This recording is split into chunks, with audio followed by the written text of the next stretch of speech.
आपण कुठे प्रवासात किंवा हॉटेलमध्ये गेलो किंवा गावाकडे जर जात असो आणि मध्येच कुठे धाबा लागला तर आपल्या तोंडामध्ये किंवा डोक्यामध्ये काय येतं, झणझणीत मिसळपाव खायची.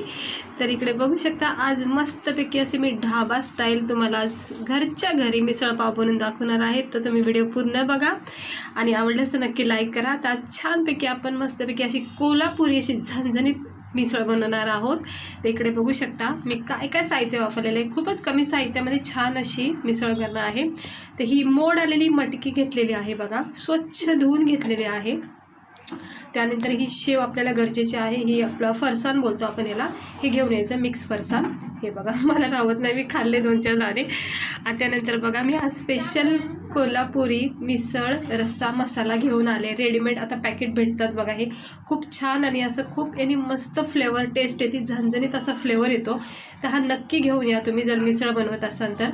आणि ही कोथिंबीर बारीक चिरून घेतलेली आहे, हिरवीगार मस्त. आणि त्यानंतर हा 2 मोठे कांदे चिरून घेतले, कारण की आपल्याला याचा अर्धा वाफर आपल्याला नंतर प्लेटमध्ये करायचं सर्व करताना आणि थोडी आपल्या भाजी पुरतात. तर आता आपण काय करायचं, सर्वप्रथम ही जी आपण ही मटकी जी धुवून घेतली ना मोड आलेली, ती आपण थोडीशी आपण याला शिजून घ्यायची. तर एका छोट्या टोपमध्ये किंवा पॅनमध्ये किंवा कढाईमध्ये थोडंसं बघा तापून देते. हा जो पॅन मी ठेवला आहे तो थोडा तापून दिला की याच्यामध्ये थोडं पाणी होतं, ते सुकून गेलेलं आहे. आता आपण याच्यामध्ये काय करायचं, थोडंसं पाणी टाकायचं, तेल टाकून घ्यायचं. थोडंसं मी इथे 1 चमचा तेल टाकून घेतलेलं आहे. आता 1 चमचा तेल टाकल्यामुळं काय होतं, चांगली चव पण येते. आणि ही जी आपण धुतलेली आणि भिजवलेली जी मोड आलेली मटकी घेतली ना, ते सुद्धा आपण याच्यामध्ये टाकून घ्यायची आहे. इथे मी थोडीच मटकी वापरते, तुम्ही हवं तर मटकीची क्वांटिटी जास्त करू शकता. आता हे थोडंसं गरम तेलामध्ये याला थोडं परतून घ्यायचं आहे. हे असं हळद मीठ टाकून सुरुवातीला ही मटकीला चांगली एकजीव करून घ्यायला लागते. कारण कसं असतं, हे असं केलं हळद मीठ तेलामध्ये थोडंसं याला परतून वाफून घेतलं की खूप चांगले फ्लेवर आणि चांगली टेस्ट येते. असं डायरेक्ट करण्यापेक्षा हे असं करायची प्रोसेस सुरुवातीची. त्याच्यामध्ये मी अर्धा चमचा हळद टाकलेले आहे आणि त्यानंतर मी टाकते इथं थोडंसं किंचित मीठ, जास्त नाही टाकायचं कारण नंतर आपल्याला मीठ वापरायचं आहे, त्यामुळं थोडंसं मीठ टाकायचं. आणि हे किंचित असं तेल जे टाकलं आपण त्याच्यामध्ये हे सगळं एकजीव करून ह्याला व्यवस्थितपणे शिजून घ्यायचं आहे. जोपर्यंत ही मटकी पूर्णपणे नरम अशी शिजून निघत नाही, कारण सध्या ही कच्ची आहे, त्यामुळे याला थोडंसं गाळ करून घ्यायचं आहे. म्हणजे मटकीचा कच्चापणा निघेपर्यंत ह्याला उकळी येऊन द्यायची आहे. त्याच्यामध्ये मी चवीनुसार थोडंसं मीठ टाकले, जास्त नाही. आता मी याला व्यवस्थित उकळी येऊन देते. हे अशा प्रकारे मिसळपाव नक्की ट्राय करा घरी. बाहेर हॉटेलमध्ये जाण्यापेक्षा आपण घरच्या घरीसुद्धा हवं ते रेसिपी करू शकतो, खाऊ शकतो. एकदा हे बघू शकता, आता 1-5 मिनिटांनी खळखळून अशी उकळी आलेली आहे पाण्याला. म्हणजे आपण जी मटकी शिजवून ठेवली आहे त्याला चांगली उकळी आली. जितकी चांगली याला उकळी येऊन देताना तितका चांगली याची चव उतरते मिसळमध्ये. तर आता मी याला 5 मिनिटांनी पुन्हा एकदा तुम्हाला दाखवते. हे बघा, एकंदरीत मी 5-7 मिनटं उकळून दिलेलं आहे चांगलं. आता गॅस बंद करून घेते आणि साईडला ठेवून घेते. आणि आता मोठी कढाई म्हणजे गरम पॅन आपला ठेवायचा आहे गॅसवर आणि गॅस लो करायचा आहे. त्यानंतर आपण ह्याच्यामध्ये तेल टाकायचं आहे. तेलचा वापर इकडे चांगले करा. हवं तर तुम्ही अद्रक लसूणची पेस्ट, खडे मसाले, वेगवेगळ्या प्रकारची फ्लेवर याच्यामध्ये तुम्ही देऊ शकता. आणि अशी साधी सिंपल प्रोसेसने सुद्धा ही मटकीची जी मिसळपाव आहे ही खूप चांगली होते. तर आता इथं तेल तापत ठेवलेलं आहे. तर आपण ह्याच्यामध्ये कढीपत्त्याची पानं टाकलेले आहेत, तडतडून येऊन द्यायचे. त्यानंतर हे म्हणजे 2 कांदे कापलेत ना आपण, त्याच्यामधला 1 मोठा कांदाचा अंदाजाने मी इथं टाकून घेतलेला आहे. बारीक चिरून घेतलेत कांदे. तर खूप छान तयार होती ही मिसळपाव. तर ह्या स्टेजवर तुम्ही अद्रक लसूणची पेस्ट, मी आता बोलले तुम्हाला की खडे मसाले वगैरे सुद्धा तुम्ही इथे वापरू शकता फोडणीसाठी, म्हणजे चांगला अजून पण फ्लेवर येईल. आणि फक्त अशी केली तर ही सुद्धा खूप उत्तम होती, खमंग टेस्टी अशी थंडीच्या दिवसात अशी झणझणीत तरीभास मिसळ तयार होते.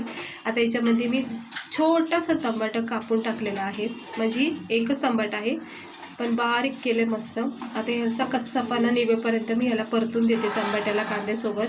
आणि परतून झालं की मग आपण ह्याच्यामध्ये पुढची प्रोसेस करायची. अर्धा 1 मिनटं ह्याला थोडंसं परतून घेते.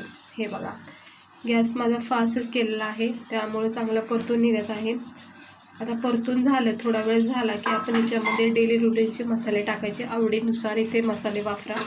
तुम्हाला जर अगदी स्पायसी खायचं असेल तर तिखट जास्त वापरा. मी इथं 2-2.5 चमचे तिखट वापरले. आता झणझणीत मिसळ म्हणल्यावर थोडासा त्याच्यामध्ये स्पायसीपणा हवाच हवा, त्यामुळं आता मी इथे 2-2.5 चमचे तिखट वापरले. त्यानंतर अर्धा 1 चमचा हळद वापरली आहे. हळदसुद्धा चांगली वापरा, कारण हळदीचा पण मस्त कलर येतो मिसळमध्ये. नेहमीच्या भाज्यापेक्षा ज्यावेळेस मिसळ तुम्ही करतात ना त्यावेळेस चांगले मसाले वापरा. त्यानंतर इकडे बघू शकता गरम मसाला वापरला आहे. स्पायसी गरम मसाला मी टाकून घेतला इथं. आणि धना पावडर टाकायचं आहे. 3 बारीक चमचे मी भरून असे टाकून घेते, कारण धना पावडरचा खूप चांगला फ्लेवर येतो मिसळमध्ये. इथं तुम्ही जिरा पावडरसुद्धा वापरू शकतात. हे बघा, आता सर्व मसाले मी तेलामध्ये एकजीव करून घेते. आणि गॅस इथं मी केला आहे स्लो. मिडियम गॅसवर मी हे सगळे मसाले तेल सुटेपर्यंत किंवा एकजीव होईपर्यंत परतून घ्यायचे आहे. ह्या प्रोसेसनी मी नेहमी मिसळपाव खायचं मन झालं की मी नेहमी अशीच पद्धत वापरते. काही असे विशेष मसाले वापरत नाही किंवा विशेष साहित्य वापरत नाही, कारण कसं असतं ना, आपल्याला टायमाची हाय कमी, आपल्याला सगळ्या गोष्टी झटकीपट पाहिजे असतात. त्यामुळं काय होतं, हे टायमामुळंच आपल्याला अशा भारी भारी वस्तूसुद्धा करायला भेटत नाहीत. त्यामुळं कसं असतं, झटकीपट अशा होणाऱ्या रेसिपी कमीत कमी वेळामध्ये मी तुम्हाला दाखवत असते, ज्या खायलासुद्धा उत्तम असतात. ते इकडे बघू शकता. आता हे परतून झाले मसाले. त्यानंतर मी हे जे आपण उकळून घेतलेला मटकीचं जे आहे रस्सा वगैरे, तो सगळा आपण याच्यामध्ये टाकून घ्यायचा आहे. आणि आता आपण याच्यामध्ये टाकणार आहोत स्पेशल कोल्हापुरी मिसळ रस्सा मसाला. रेडीमेड पॅकेट भेटतं, ते नक्की घेऊन या. सगळीकडेच भेटतं, कारण ह्यानी जी मिसळ आहे ना, ही खरी टेस्ट ह्या मसाल्याने ह्या भाजीमध्ये उतरणार आहेत. म्हणूनच इतर साहित्य नाही वापरलं तरी काही हरकत नाही. फक्त परफेक्ट ह्या मसाल्याने एक चांगला असा कोल्हापुरी झणझणीत त्याचा फ्लेवर येणार आहे ह्या मसाल्यामध्ये. हा स्पेशल मसाला मिसळ पावसाठीच बनवला गेलेला असतो, त्यामुळे याच्यामध्ये सगळी चव असते. त्यामुळे हा मसाला घेऊन या नक्की, किंवा जो पण मिसळ मसाला तुमच्याकडे भेटत असेल तो घ्या, पण नक्की वापरा. आता मिसळ मसाला टाकला आहे. वरून थोडंसं मीठ टाकते, कारण आपण सुरुवातीला फक्त थोडंच वापरलं आहे, त्यामुळे याच्यामध्ये आता थोडंसं टाकून घेतलं आहे, म्हणजे आता पूर्णपणे व्यवस्थित मीठ पडले. आणि वरून कोथिंबीर टाकते. आता तुम्हाला इकडे तरी अजिबात दिसत नाही आहे, कारण याला अजून कलर सुटला नाही आहे, रंग आलेला नाही आहे, आणि याला अजून वाफ भेटली नाही, उकळी भेटली नाही. आता जसं जसं याला उकळी येईल तसं तसं ती तरी चढत जाईल. आणि मिसळ कोल्हापुरी मसाल्याचा तुम्ही बघू शकता हा रंग, आणि ही तरी तुम्ही बघू शकता. इकडे बघू शकता. हे बघा, थोडीशी कोथिंबीर अजून टाकते. कोथिंबीर टाकायला अजिबात कंजूसपणा करू नका. इकडे बघू शकता चारी बाजूनी कशी परफेक्ट अशी मिसळची तरी तयार झाली आहे. गरमागरम चमचमीत झणझणीत अशी ढाबा स्टाईल आपली कोल्हापुरी मिसळचा फ्लेवर असलेली ही मिसळ मी तयार केली आहे. तर तुम्ही इकडे बघू शकता अगदी छान उकळत आहे. आता याला मस्त उकळून करून घेतलेली आहे आणि थंड केली थोडीशी. तर इकडे बघू शकता पूर्ण अशी कोटिंग झाली आहे तरीची. वरून अजून थोडी कोथिंबीर टाकलेली आहे, आणि तरीचा तुम्ही अंदाजा लावू शकता किती छान याचा फ्लेवर आला असेल. आणि अशी परफेक्ट मिसळ झाली ना, मग खायला एक मस्त वाटते बघ. तर हॉटेलमध्ये आपण गावाला जाताना, मी तर गावाला जाताना नेहमी हॉटेलमध्ये हे मिसळपाव खाते.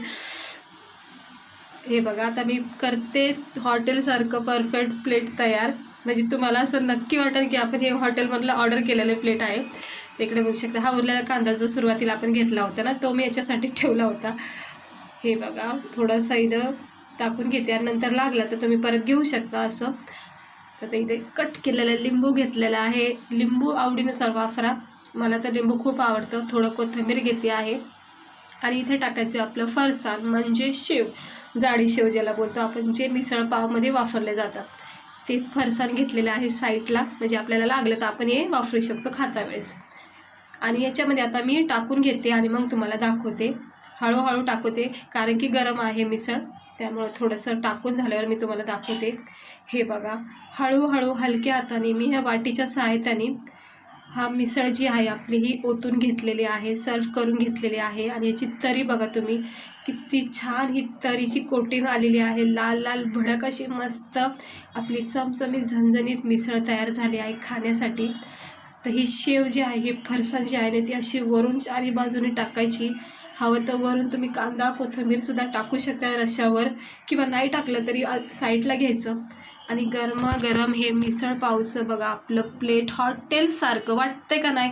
तुम्ही नीट बघा, आपलं हे प्लेट हॉटेलसारखं वाटतंय का नाही? आपण कुठं ढाब्यावर जातो तिकडं असंच प्रकारे आपल्याला मिसळ पावचं प्लेट खायला भेटतं. तर असं तुम्ही घरच्या घरी नक्की ट्राय करा. काही बाहेर जायची गरज नाही, पैसे खर्च करायची गरज नाही. फक्त थोड्या साहित्यामध्ये अशी छान अशी झणझणीत चमचमीत आणि तरीबाज मिसळ तयार करायची आहे. सॉरी, थोडंसं बघा रस्सा आला साईडला, काही हरकत नाही, आता मला खाऊनच घ्यायचं आहे. तर इकडे बघू शकता झमझमीत चणचणीत आपली ही तरीबाज मिसळ तयार झाली आहे. कोल्हापुरी रस्सा मसाला वापरून केलेला आहे. आता मला तर काही राहत नाही, मी टेस्ट करते याची चव.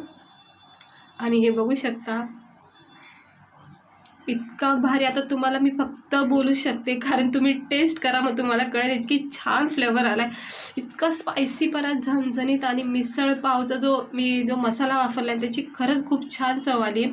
तर तुम्ही असं नक्की एकदा ट्राय करा, आणि आवडलं असेल तर नक्की चॅनलला सबस्क्राईब, लाईक करा.